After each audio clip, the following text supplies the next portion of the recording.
परमात्मा श्री राधा कृष्ण के चरणारविंदों में शतकोटि नमन बंदन करते हुए मित्रों को, जिज्ञासुओं को, धर्म प्रेमियों को, ज्योतिष विज्ञान प्रेमियों को हर हर महादेव, बम बम भोले, नमः शिवाय। मित्रों,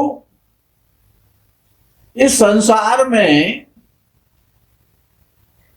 किसी की उन्नति होती है, कोई अच्छी गाड़ी ले आता है, किसी का सुंदर बालक है, किसी का बढ़िया सुंदर सा मकान है, किसी की सुंदर पत्नी है, किसी का सुंदर पुत्र है, किसी के सुंदर वस्त्र हैं, किसी के सुंदर पशु हैं। उसको देख करके लोग बड़ी ईर्ष्या करते हैं, डाह हो जाती है, जलन होती है, बिना माचिस के जलते हैं लोग।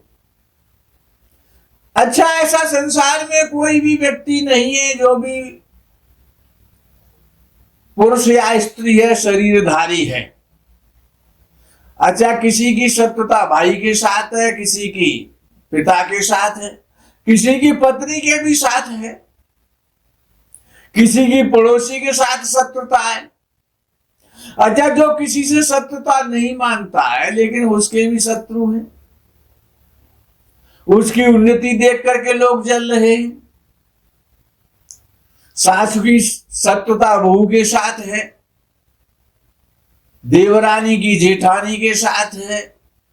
बड़ी समस्या है, अज्ञात शत्रुता हो जाती है, कारण लोग शत्रु हो जाते हैं। किसी की गांव वाले के साथ है, किसी की परिवार वाले के साथ है, शत्रुता है। किसी की व्यापार में शत्रुता है, कोई व्यापारी शत्रु है। सर्विस क्षेत्र में भी शत्रु है। राजनीतिक क्षेत्र में जो लोग राजनीति पॉलिटिकल क्षेत्र में काम कर रहे हैं उनके भी शत्रु है। स्पर्धा नहीं है, प्रतिस्पर्धा नहीं है, शत्रुता मानते हैं लोग। उसको नीचा दिखाना चाहते हैं, उसका बुरा सोचते हैं। कोई काला जादू करा रहा है, कोई पीला जादू करा रहा है, कोई लाल जादू करा रहा है। तमाम प्रकार के तंत्र टोटके दूसरे की अवनति के लिए, दूसरे को कष्ट देने के लिए लोग करते हैं। अच्छा, शत्रु तो हो ही जाते हैं, कोई न कोई किसी न किसी का शत्रु है। अब विषय आता है कि शत्रु को उसका शत्रु का हानि भी ना हो। शत्रु की शत्रु अपना काम करे और हमको अपना काम करने दे। शत्रु कम से कम मित्रवत व्यवहार ना करे तो शत्रुवत व्यवहार ना करे। इसके लिए विद्वानों ने बड़े सुंदर 3 प्रयोग लिखे। जो भी इन प्रयोगों को कर लेता है, उपायों को कर लेता है, उसके शत्रु तो वश में आ ही जाते हैं। शत्रु वश में आ जाते हैं, शत्रु भी उसके मित्र हो जाते हैं। तो पहला प्रयोग है कि एक पंसारी की दुकान पर जो जड़ी बूटी बेचने वाले जो दुकानदार होते हैं, उनकी दुकान पर ये सारा सामान मिल जाता है, कुछ घर में मिल जाता है। पहला प्रयोग में आपको बता रहा हूं कि मेनसिल, हरताल और नील दूर्वा, ये 3 चीजें हैं। मेनसिल जड़ी बूटी क्या, पंसारी क्या मिलता है, हरताल भी वही मिलता है, और नील दूर्वा तो कहीं पर भी मिल जाता। जो गहरे रंग की, जो नीले टाइप की जो दूर्वा घास होती है, उसकी बात हो रही है। तो मेनसिल, हरताल और नील दूर्वा को लाक्षा कहते हैं। लाक्षा के रस में मिला करके और स्त्री के दूध में घोट करके माथे पर तिलक लगाने से कितना ही बड़ा शत्रु हो वश में हो जाता है, आज्ञा मानने को तैयार हो जाता है, शत्रुता छोड़ देता है। दूसरा प्रयोग है अपराजिता, महेशकंद और सहदेवी और गोरोचन। 4 चीजें दूसरे प्रयोग में।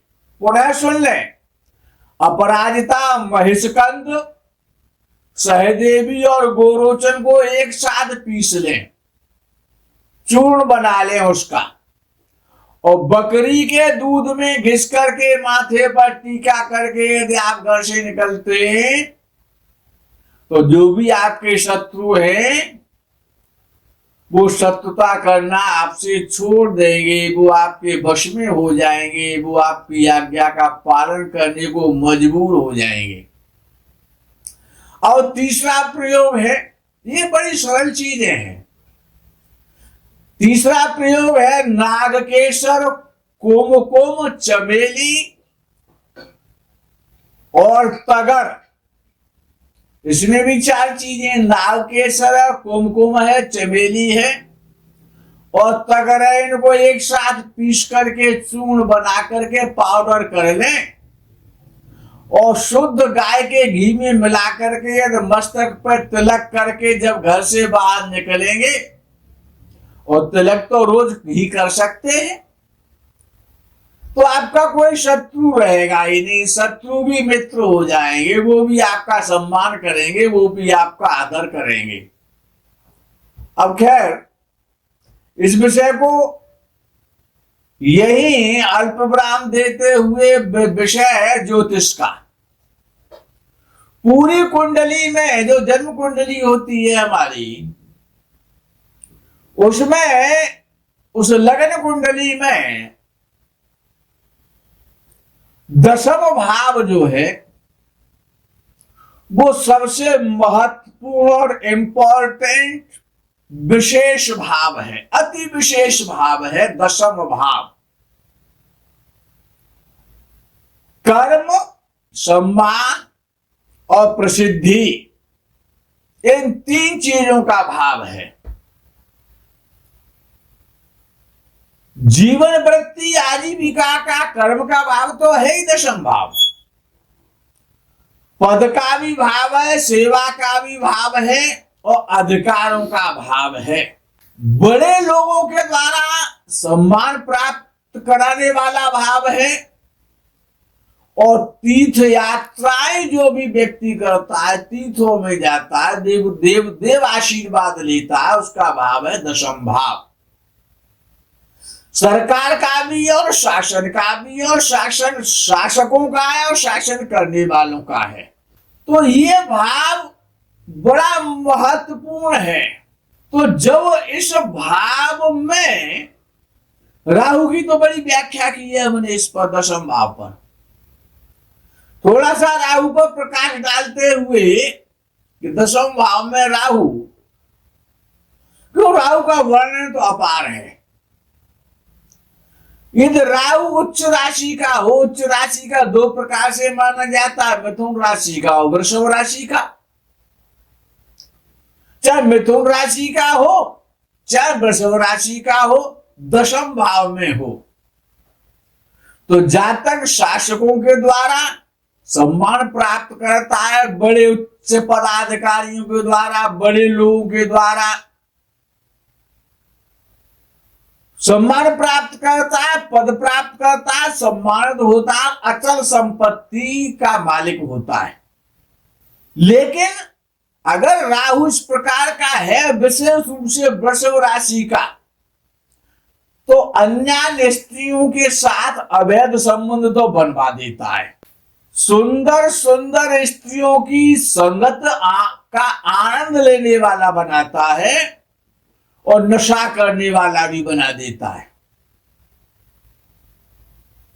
बाचाल भी बनाता है और विदेशियों से धन भी दिलवाता है, धनी बनाता है, सम्मान दिलवा। पॉलिटिकल क्षेत्र के लिए दशम भाव का राहु अत्यंत श्रेष्ठ होता है। अब इस भाव में यदि शनि बैठा हो तब क्या करेगा? विद्वानों ने कहा कि राहु के समान शनि फल करता है या शनि के समान राहु फल करता है, एक ही बात है। यदि शनि इस भाव में हो, मकर राशि का हो, चाहे कुंभ राशि का हो, चाहे तुला राशि का हो, चाहे मीन राशि का हो, चाहे मिथुन राशि का हो, इन राशियों में अच्छा माना गया है शनि।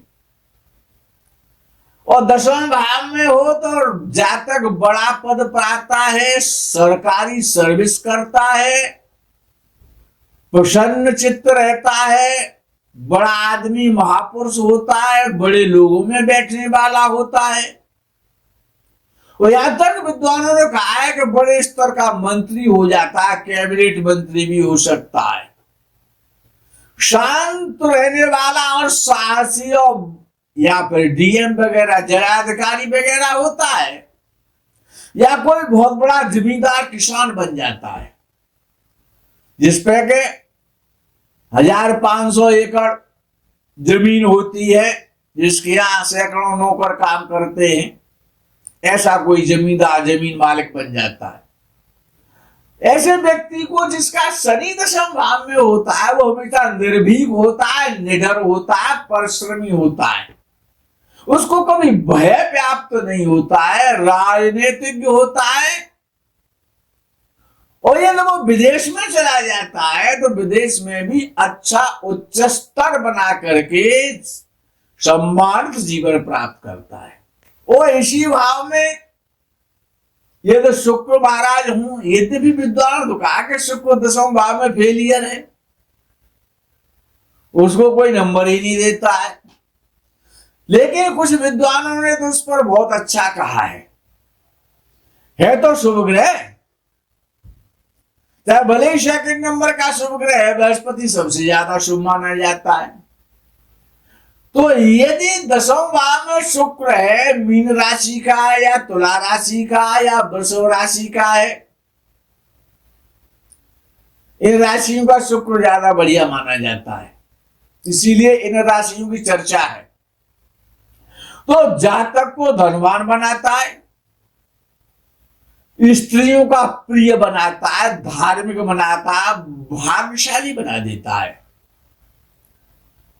आनंदित जीवन, प्रफुल्लित जीवन, अत्याधिक पत्नी का सुख देता है, रति सुख देता है, ज्ञानी और विद्वान और बहुत सारे लग्जरी वाहनों वाला योग बना देता है दसम भाव का शुक्र। वस्त्राभूषण सुंदर सुंदर, और व्यक्ति इस प्रकार से रहता है कि दूसरों को अपनी तरफ आकर्षित करता है। और ऐसा व्यक्ति जिसका दसम भाव में शुक्र हो वो यज्ञ आदि भागवत इत्यादि अपने पैसा खर्च करके ना कराए तो असंभव है। दसम भाव का शुक्र यज्ञ आदि कराता है, बड़ी बड़ी श्रीमद् भागवत वगैरह वक्ताओं को बुला करके ऐसा व्यक्ति उनकी कथाएं सुनता है, अर्थात धार्मिक होता है, स्त्री प्रिय होता है, रति प्रिय होता है, लेकिन भगवत प्रिय, भगवत चर्चा प्रिय भी होता है। वरिष्ठ अधिकारियों से सम्मान प्राप्त करता है, बड़े परिवार वाला होता है, माता पिता से सदैव आशीर्वाद प्राप्त करता है, अर्थात माता पिता भी उसके दीर्घायु होते हैं। ऐसा जातक कला और संगीत का और गीत का बड़ा प्रेमी होता है, स्नेही होता है। लेकिन कुछ विद्वान ऐसा कहते हैं कि पुरुष राशि में शुक्र है, अब पुरुष राशि में शुक्र को कहा है तो पुत्र संतान का अभाव करता है, ऐसा तो विद्वान कहते हैं। जब दसम भाव में शुक्र होता है, स्त्री संतान, कन्या संतान तो हो जाती है। जातक कुछ परेशान रहता है ये तो पुरुष राशि में शुक्र होता है दसम भाव में, तो ऐसे जातक प्राय पुनर्विवाह कर लेते हैं। अपनी स्त्री से संतुष्ट हैं या नहीं है ये विषय अलग का है, लेकिन पुनर्विवाह दूसरी पत्नी का भोग तो करते हैं। और पुरुष राशि में शुक्र माता पिता का सुख भी अल्प कर देता है। स्त्री राशि में यदि शुक्र है और दसम भाव में है तो शुक्र स्त्री ग्रह है, पुरुष नहीं है, तो विवाह के उपरांत, विवाह के बाद में भाग्योदय होता है जातक का, ऐसा विद्वानों ने कहा है। और जातक के पास एक या दो पुत्र अवश्य होते हैं। और यदि किसी कारणवशात बृहस्पति की दृष्टि शुक्र पर दशम भाव में उपस्थित शुक्र पर हो जाए तो बड़ी शुभ मानी गई है। यद्यपि बृहस्पति दोनों ग्रह आपस में ना देखें, बृहस्पति की यदि केवल दृष्टि शुक्र पर है तो वो शुभ दृष्टि है, क्योंकि बृहस्पति एक ऐसा ग्रह है कि वो किसी से शत्रुता नहीं रखना चाहता है। तो सूर्य, बृहस्पति और चंद्रमा में से किसी की भी दृष्टि है, इनमें से दो की दृष्टि या तीनों की दृष्टि है, तो व्यक्ति सामाजिक होता है, समाज सेवी होता है, विशिष्टता उसमें होती है, सम्मान तो उसको मिलता ही मिलता है, और आर्थिक सफलता, आर्थिक यानी धन के क्षेत्र में बड़ा कामयाब होता है। बृहस्पति के तो विद्वानों ने ऐसे जैसे समुद्र पर पुल बांध दिया जाता है ना, ऐसी प्रशंसा की है दशम भाव में बृहस्पति की, तो कि जातक छत्र चमर लगा करके चलता है, ध्वजाओं से सुशोभित महल में निवास करता है। मकान नहीं लिखा है, महल बताया, उसके लिए महलों में वास करता है।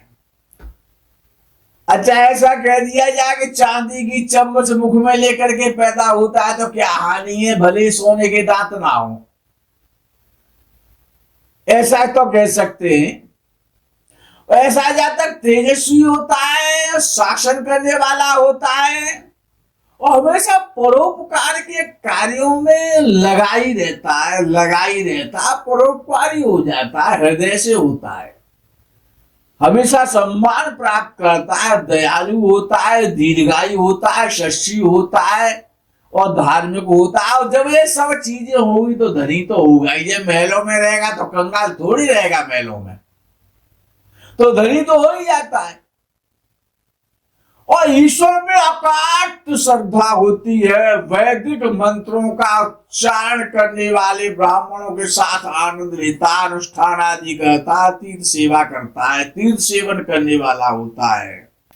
और राज्य में, सरकार में, समाज में उच्च स्थान प्राप्त करते हुए विशिष्ट वाहनों से सुशोभित, अच्छे मित्रों वाला, पुत्रवान, भार्यावान और विशाल संपत्ति वाला होता है जब दशम भाव में बृहस्पति होता है।